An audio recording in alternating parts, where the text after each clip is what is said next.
أوحاها তারপর জমিনের পর জমিন দিয়ে ওয়ার্ডার দিলে আর জমিন সেদিন কথা বর্ণনা করতে থাকবে। এই সিংহায় মুখ দিয়ে দুনিয়া থাকবে না। কথা হবে বিশ্ব পরিস্থিতির পরিসমাপ্তি ঘটায় দিবে ইসলামের সিংহায়। আমার তোমার ইসরাফিল আলাইহিস সালাতু ওয়াস সালাম কে আল্লাহর নবী ইসরাফিল সালামের উত্তর দিতে পারো। ইসরাফিল সালামের উত্তর দেয়া হুজুর আমি আমার হুকুমের জন্য দাঁড়াচ্ছি, মালিক কখন হুকুম দেয় আমি জানি না। আল্লাহর নবী চলে গেলেন। এরপরে গেলেন আজরাইলের অফিসে। সারা আসমান টপকাইলেন, এক একটা আসমানে এক একজন ফেরেশতার সঙ্গে সাক্ষাৎ, আজরাইলের সঙ্গে সাক্ষাৎ করলেন। এরপরে নিয়ে গেলেন একেবারে সিদরাতুল মুনতাহা। সেখানে যাওয়ার পরে আল্লাহর পয়গম্বর বললেন এরপরে কোথায়? জিবরাইলকে হুজুর এরপরে আমার টিকিট নেই, আমি বাকিটা যেতে স্পেশাল আরেকটা প্রাইভেট কার নামক একটা প্রাইভেট কার দিয়ে আমার নবীর সিদ্ধাতুল মুনতাহা থেকে আশি পর্যন্ত নামিয়ে গেছে। আল্লাহ বলেন তুমি আর দুনিয়ায় মাঠে কৌশল বাড়ে আমার বন্ধুরে আমি দুনিয়া ভ্রমণে পাঠাইলাম না। সাত আসমান টপকাইয়া সিদরাতুল মুনতাহা টপকাইয়া আশি কোনো ফেরেশতা যেতে পারে নাই, কোনো ফেরেশতা যেতে পারে না। আমার নবীর সেখানে দাওয়াত দিয়া গেছে, বন্ধুর পাশে বন্ধুরে বসাইছে। সুবহানাল্লাহ। সেখানে আল্লাহ ভ্রমণ করে আটটা জান্নাত নবীরে দেখাইলো, আটটা জান্নাত দেখাইলো, আটটা জান্নাত দেখাইয়া জাহান্নাম দেখাইলো। নবীরে আল্লাহ একটা গীত করছিল হাউজে কাউসার, সেটার পরে নবীরে নিয়ে গেছে। সুবহানাল্লাহ। সব দেখার পরে আল্লাহ বলে বন্ধু কেমন দেখে কেমন হইল? আল্লাহ নবী বলে মালিক এত আনন্দ আমি কোথায় রাখবো? আমার আপনি সাত আসমান টপকাইয়া আপনার সঙ্গে কথা হইল, দেখা হইল, আসমান জমিন সূর্য চন্দ্র গ্রহ নক্ষত্র সব পার করাইয়া আশা জমিনে আসে। আল্লাহ সব দেখলাম। নবীর বিদায় দেয় সেদিন সব ফেরেশতারা ছিল নীরব, কোনো শব্দ নাই, কারণ বন্ধু আসছে, সব সাদা রাখছে। আল্লাহ বন্ধুর ইনভাইট করার পরে সব দেখাইয়া যদি বিদায় দেয় আল্লাহ নবীকে বলে বন্ধু যাবেন দেখ খুশি না বেজা। আপনারা দেখেন দিকে খুশি না বেজা পয়গম্বর বলেন এত আনন্দ কোথায় রাখবো? আনন্দের সীমা নাই, এত আনন্দ কোথায় রাখবো? কিন্তু যাওয়ার সময় ছোট্ট একটা ব্যথা নিয়ে দুনিয়ায় যাব, এই ব্যথাটা আমার ভিতরে থাকবে। আল্লাহর বন্ধু দ্বারা আমার বন্ধু ব্যথার হইয়া দুনিয়ায় যাবে না, বন্ধু হতে পারে না বলে আপনার মনে কি কষ্ট? আল্লাহ আমি আসলাম, কথা বললাম, দেখলাম, সব ভ্রমণ করলাম, আমার উম্মতরা কি আপনার সঙ্গে কথা বলতে পারবে? আল্লাহ বন্ধু মনে কষ্ট রাখবেন না, আপনার এই কষ্টটা আমি দূর করে দিব। নামাজ দিয়া দিলেন, 5 ওয়াক্ত নামাজ দিয়া যান। আপনার উম্মতেরা যখন নামাজে দাঁড়াবে আপনার সঙ্গে কথা হয়েছে আশা আসবে, আপনার উম্মতের সঙ্গে কথা হবে দুনিয়ায়। আপনার উম্মতরা যখন নামাজে দাঁড়াবে তেলাওয়াত করবে তাকবীরের সাথে, তখন আমি আল্লাহর সঙ্গে তার কথা বলতে থাকবে। সুবহানাল্লাহ। আমি খুশি হইয়া জমিয়ে দিয়ে আল্লাহ বন্ধু ওয়ালাসাউফা ইউতিকা রাব্বুকা ফাতারদা। এই মেরাজ হতে পারে একটা কারণ, আরেকটা কারণ তাফসীরকার উল্লেখ করছেন। হাসরের মাঠে আল্লাহ নবী দেখবে উম্মতরা জাহান্নামে জ্বলে, আল্লাহ সেদিন বলবে বন্ধু আপনারা খুশি করব। নবী সেদিন বলবে মালিক কেমনে আমার খুশি করবেন? আমার একটা গুনাহগার উম্মত যদি জাহান্নামে যাবে আমি নবীকে আপনি খুশি করতে পারবেন না। আল্লাহ সেদিন বলেন ওয়ালাসাউফা ইউতিকা রাব্বুকা ফাতারদা, শীঘ্রই আপনাকে খুশি করব। সেদিন আমার নবীরে আল্লাহ সুপারিশ করার মতো পাওয়ার দিয়ে দিন। এই কারণটা হতে পারে।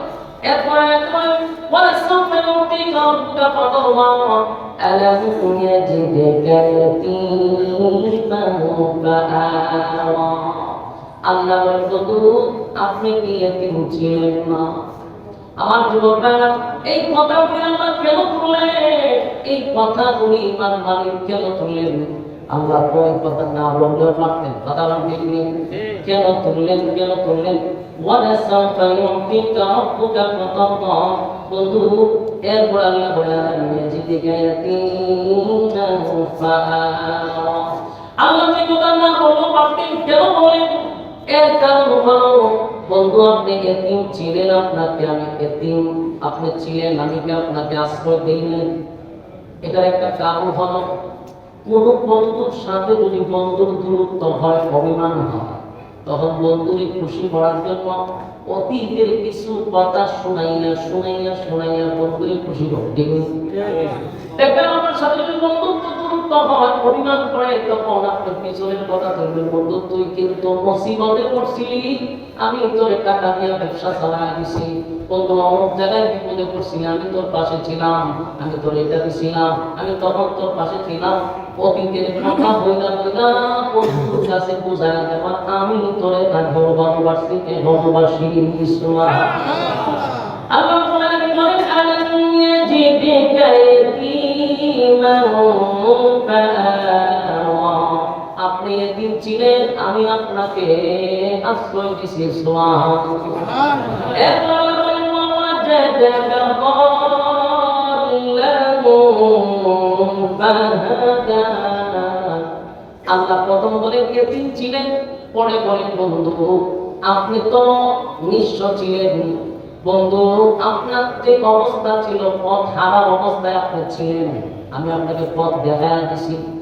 একজন আল্লাহ বলেন ওয়াজাদাকা যাল্লান ফাহাদা।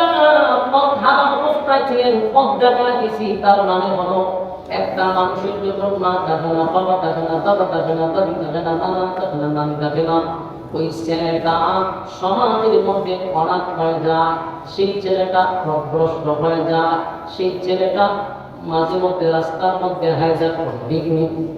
শিক্ষাগত যোগ্যতা নাই, কারণ তারা দেখা মতো কেউ। আমার কথা বুঝতেছে?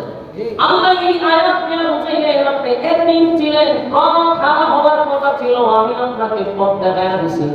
বন্ধু আপনাকে ছাড়ি নাই, আপনার আগেও ছাড়ি নাই, এখন আপনাকে কেন ছাড়বো? এরপর আল্লাহ বলেন ওয়াজাদাকা আইলান ফাআগনা। আপনি গরিব ছিলেন, আমি আপনাকে ধনী বানাইছি। আপনি গরিব ছিলেন, আমি আপনাকে ধনী বানাইছি। এই জায়গাতে আসার পরে একটা বিষয় আমাদের মাথায় রাখা দরকার।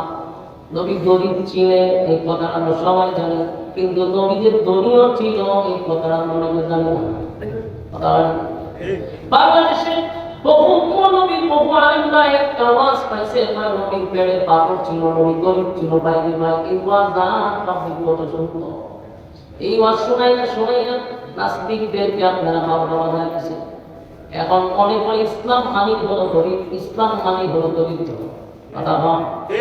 কিন্তু ওই পাবলিকরা এখনো জানে না যে মসজিদের ভিতরে যারা বসে আছেন অনেক মানুষ এটাও জানে না যে আমার নবী এক সময় দেশের প্রেসিডেন্ট ছিল। নবী তো দেশের প্রেসিডেন্টও ছিল, তার জীবন খালি নবী ভাবতো নবী গরিব। আল্লাহ বলছে ও ওয়াজাদাকা আইলান ফাআগনা, গরিব ছিলেন, গরিব বানিয়েছে। খালি গরিব না, ইসলামটা বিশাল সব জায়গায় গরিব গরিব গরিব। এখন এই ওয়াজ শোনার পরে এখন রাম বাবা কি জানে, নবী আসে তো গরিব ফেরা করে বাচ্চারা বুঝুক রাম রাজনীতি করে। দেখছেন কথা বলে গেছে, হ্যাঁ হ্যাঁ করুন প্রধান গেছে বউ নবী ফেরা বাচ্চা আছে না, রাম রাজনীতি করে। এই কথা বলার সুযোগ করে দিচ্ছে আমাদের মতো বুঝুক না। অথচ আমার নবী দেশের বাদশা ছিল, দেশের প্রেসিডেন্ট। নবী খালি প্রেসিডেন্ট ছিল, আল্লাহ রাসূল দেশের প্রেসিডেন্ট ছিল, আবু বকর দেশের প্রেসিডেন্ট ছিল, উমর দেশের প্রেসিডেন্ট ছিল, উসমান দেশের প্রেসিডেন্ট ছিল, আলী দেশের প্রেসিডেন্ট ছিল, হাসান রাদিয়াল্লাহু আনহু দেশের প্রেসিডেন্ট ছিল।